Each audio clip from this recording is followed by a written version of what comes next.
So I'm going to talk now about AI in the financial institutions around fraud detection and risk prevention. Financial institutions are increasingly using a variety of AI techniques and tools. Um, Typically, this is about identifying patterns of behavior, um, looking for known patterns of behavior and identifying new ones, and making real-time decisions. So making the whole process intelligent and automated to a large degree.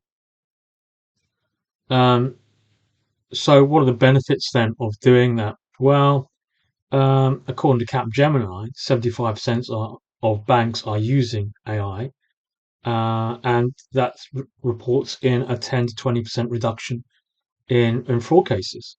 And MasterCard report on £150 million in savings.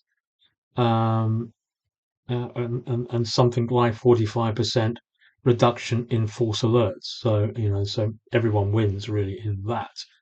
And faster resolution times. So that's good for the business, good for the consumer.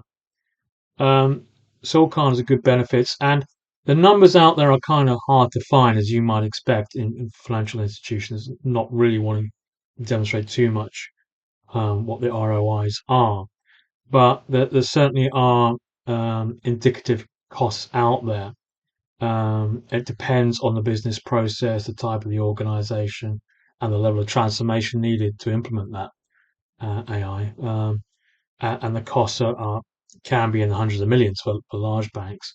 But an illustrative cost here is for 400,000 for an AI analysis and real-time decision making implementation. Um, it's illustrative only, but huge variation in costs on this.